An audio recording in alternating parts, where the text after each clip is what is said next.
Dentro de uma fenda dimensional, há 3 aventureiros. Eles estão lamentando o fato de o Rei Demônio ter conseguido fugir deles. Goran, o guerreiro, diz que ele fugiu, mas tomou uma grande surra. Eric, o grande herói, concorda e fala que ele não tentará fazer nada durante um bom tempo. Enquanto isso, Lucky, o terceiro membro do grupo, está fascinado com o braço do Rei Demônio. Eric chama Lucky, mas ele, distraído com o braço, não escuta. Ele fala ao Goran que ele nunca muda. Goran fala que eles conseguiram expulsar o Rei Demônio, mas ele só está obcecado por aquele braço. Lucky pergunta se eles disseram alguma coisa e não estava prestando atenção. Goran brinca. É por esse tipo de coisa que ele não consegue uma namorada. Em seguida, ele diz que já está na hora de eles meterem o pé dessa fenda. Ambos concordam que a batalha durou muito tempo, e Eric lamenta o fato de ter perdido o nascimento de sua filha. Já Goran fala que não vai se surpreender se sua filha não se lembrar mais do rosto dele. Eric fala que a preocupação nunca acaba quando se tem uma família, e diz que vai continuar solteiro mesmo. Goran não concorda. Que nada, Lucky, é ótimo ter uma família esperando por você. Eric complementa que eles só conseguem continuar lutando porque tem esse apoio. Ele ainda fala pro Lucky se apressar e formar sua própria família. Naquele segundo, eles sentem a presença de muitos inimigos. Milhares de demônios se aproximam. Eric não acredita que ainda há tantos. Goran fala que não tem escolha, terão que lutar novamente. Eric lamenta que sua filha terá que esperar por ele mais um pouco. Lucky conclui consigo mesmo que todos já estão completamente exaustos da batalha anterior. Por isso, nunca iriam sobreviver a um confronto direto. Determinado, ele pede que Eric e Goran saiam dali e deixem tudo com ele. Os dois negam, dizendo que jamais o abandonariam. Lucky cita que o rei ainda não foi derrotado, e futuramente irão precisar do grande herói quando ele ressurgir. Goran fala que ele não tem nada a ver com isso, já que ele é o guerreiro, e por isso vai lutar também. Mas Lucky diz que ele também precisa voltar para sua família. Eric grita para ele parar de fazer pose. Em seguida, Lucky levanta uma parede de pedra. Goran até tenta quebrar, mas ele colocou uma magia de barreira também. Do outro lado, eles gritam para ele desfazer o feitiço. Lucky relembra as falas deles, que suas famílias eram o pilar que lhes davam forças para lutar, e para ele os dois são a sua família. Tê-los por perto só iria distraí-lo enquanto luta contra tantos inimigos. No fim, ele diz que os dois sabem o quanto ele é teimoso. Os dois ainda tentam derrubar a barreira no soco, mas Lucky grita para eles saírem logo. Não vá morrer, grita Goran. Lucky grita aos demônios que não será tão fácil passar por ele, iniciando o combate. Sobre uma pilha de demônios e já no seu limite, aparece a General Demônio. Ela começa a drenar sua força vital com o toque drenante. Após ter grande parte de sua força vital drenada, ele é arremessado ao chão. Quase sem mana sobrando, ele fica apenas esperando o demônio se aproximar. É quando ele usa sua habilidade especial de copiar feitiços, dizendo que vai usar também. Ele usa o toque drenante até fazer a General virar pó. Sua habilidade de aprendizado permite assimilar feitiços usados contra ele. Com isso, ele conclui que será capaz de lutar até o fim, se reabastecendo da energia vital dos demônios. Enquanto uma nova horda de demônios se aproxima, ele sente que poderia lutar por anos assim. Lutando de forma incessante, ele perde a noção do tempo, sem saber há quantos dias, meses ou anos está lutando. Sempre que sentia sono, Lucky lançava nele mesmo um feitiço chamado Marionete. Ao usar isso, seu corpo continuava lutando enquanto dormia. Ele mal se sentia humano mais. Após um grande período de luta, sem acreditar, ele finalmente derrota todos os demônios. É nesse momento que ele sente uma presença enorme. O inimigo lança uma magia de fogo, mas ele consegue se defender. Você já se recuperou? Pergunta Lucky, reconhecendo o Rei Demônio. Ele fica impressionado com o tempo rápido de recuperação do demônio. Ele esperava décadas, ou no mínimo vários anos. Sem perder tempo, ele parte para cima, na intenção de manter o combate corpo a corpo para o rei não usar magia de fogo. Ele consegue diminuir a distância e tenta usar o toque drenante, mas o demônio tem uma barreira. No mesmo instante, Lucky acaba tomando um golpe que por pouco não consegue defender. Após o ataque, ele diz estar mais ferido do que esperava, e chega à conclusão de que se não se recuperar rapidamente, ele ficará em apuros. O demônio novamente ataca. Lucky defende, mas sua espada se quebra. Ele grita que não precisa de uma espada, já que é um mago, e usa o feitiço Chamas do Inferno, deixando o rei de joelhos. Novamente ele encurta a distância e usa Chamas do Inferno. Em seguida, usa o toque drenante. O Rei Demônio fica pressionado, sem conseguir se defender do toque drenante, enquanto se defende do feitiço de chamas. Lucky, na cara dele, grita que sabia, que é para ele escolher entre ser drenado ou ser consumido pelas chamas. Depois de uma grande explosão, a batalha chega ao fim. Ao sair debaixo da terra, ele só vê a espada do Rei Demônio e pergunta se conseguiu. Ele a pega e comemora muito. Mais tarde, após sair da fenda, ele não sabe onde está, mas vê uma estrada e decide segui-la, sem seu cartão de aventureiro que queimou e sem nenhum tostão no bolso. Finalmente ele chega à capital real. Ao cruzar o portão quase despido e com a espada à mostra, os guardas chamam ele. Logo após, com roupas novas, ele agradece a hospitalidade dos guardas que as lhe deram. Lucky decide primeiro ir até a casa do Goran, Chegando lá, ele fica assustado com o tamanho dela. Um rapaz no portão pergunta se pode ajudá-lo, e ele responde que quer ver o Goran. O homem pergunta se ele tem horário marcado, e Lucky responde que não. Ele lamenta e diz que sem hora marcada não será possível. Ele pede para o homem dizer que o Lucky está aqui, que ele entenderá. Ele responde que recebem muitas pessoas do seu tipo com bastante frequência. Lucky insiste que é verdade, mas o homem pede educadamente que ele se retire. Enquanto caminha, ele diz que não tem jeito. Por enquanto, ele vai até a guilda para solicitar a reemissão do seu cartão de aventureiro. No meio da cidade, ele vê a estátua de um mago e fica encantado. Ao questionar um habitante de quem seria a estátua, o rapaz fica espantado que ele não saiba. Após ver suas roupas, o homem diz que faz sentido. O velho enche o peito de orgulho para dizer que é a estátua do grande Santo Luck. Santo Luck! O velho explica que ele é o herói que há 10 anos segurou uma horda de demônios sozinho dentro de uma fenda dimensional. Luck fica sem acreditar que aquilo seja ele, e presume que todos acham que ele está morto. O que o deixa mais impressionado é o fato de ter lutado por uma década.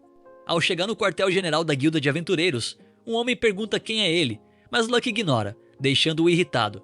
É quando Goran aparece chorando, o abraçando e levando-o para outra sala. Ainda emocionado, ele conta o quanto está feliz de vê-lo. Luck diz que ele envelheceu e ficou chorão. Ele responde que não está chorando, e sim envelheceu, afinal se passaram 10 anos. Enquanto come sem parar, Luck diz que aquilo é muito bom, já que ele não come nada há 10 anos, e explica que só ficou vivo porque conseguiu aprender o toque drenante. Goran fala para ele não exagerar nos alimentos sólidos após um longo tempo de jejum, e fala que vai pedir para fazerem um mingau para ele. Goran diz que está muito surpreso de ele ter sobrevivido àquela situação. Novamente ele cita que o toque drenante fez uma grande diferença. No mesmo instante, Eric entra na sala com o mingau. Ele também começa a chorar de emoção junto com o Goran. Luck fala que não sabe mais o que fazer com 2 velhotes chorões. Falando nisso, Eric diz que é incomum o fato de Luck não ter envelhecido. Goran fala que na verdade ele rejuvenesceu. Luck fala para ele não ser exagerado, mas ao se olhar no espelho pela primeira vez após o retorno, ele fica espantado também, e lembra que quando derrotou o Rei Demônio com o toque drenante, muita energia vital foi absorvida, e talvez tenha sido isso. Goran e Eric ficam em choque. Luck pergunta o que foi. Goran pergunta se é verdade que ele derrotou o Rei Demônio. Ele confirma dizendo que o rei ressuscitou e foi derrotado. Eric conta que eles estavam mobilizando as forças e se planejando para enfrentar novamente o Rei Demônio, mas como ele já o derrotou, ele deve receber uma recompensa. Goran concorda. Disse tudo, Rei Eric. Luck fica incrédulo perguntando se ele realmente se tornou rei. Eric explica que o rei anterior achava que ele merecia ser rei por ter repelido o Rei Demônio. Goran conta que o Eric é o rei, e ele é o grão-mestre da Guilda dos Aventureiros. Luck fica contente. Vocês dois realmente subiram na vida. Goran fala que o Luck agora é um salvador e um grande sábio, o Mago Supremo, o Arquiduque Luck Franzen. Luck grita que é um título muito comprido, e pergunta qual é dessa de Arquiduque, já que ele não é da realeza, e também quem é Franzen. Eric fala que só queria recompensar os serviços dele, por isso lhe concedeu um título de nobreza. Goran cita que foi a primeira coisa que ele fez depois que a estátua foi construída. Luck pergunta qual é a história da estátua. Goran pergunta se ele gostou. Luck responde que embelezaram demais. É que o escultor nunca viu Luck, ele foi esculpindo conforme os detalhes dados pelo Goran e por mim, explica o Eric.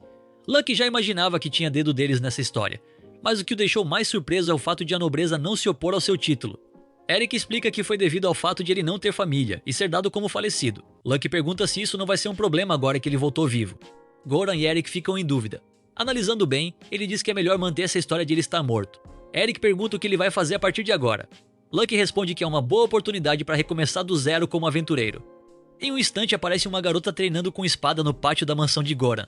Novamente o foco volta para o Luck. Ele está com um novo cartão de aventureiro.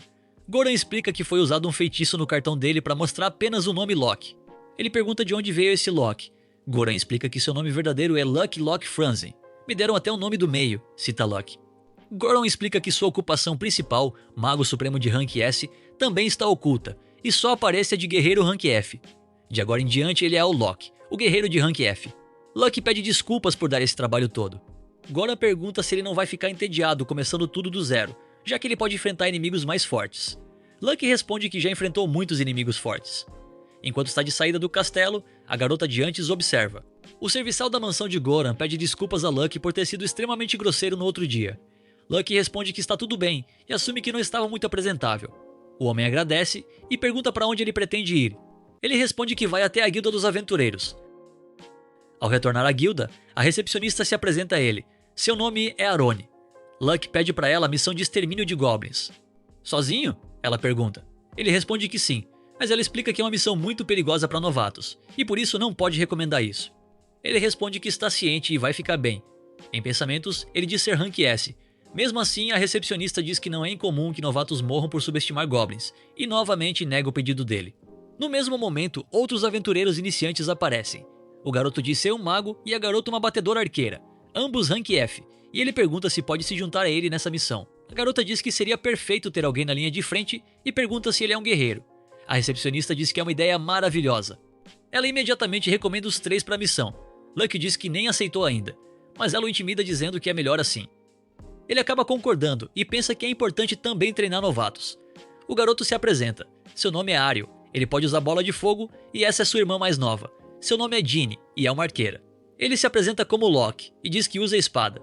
Eles viajam um bom tempo à procura de rastros dos goblins. Segundo a Ginny, as perdas causadas por eles equivalem a 2 meses de colheita, 2 vacas e 3 ovelhas. A cerca do lado oeste da região costuma sofrer danos, e provavelmente eles vêm daquela direção. As evidências sugerem que há cerca de 10 deles.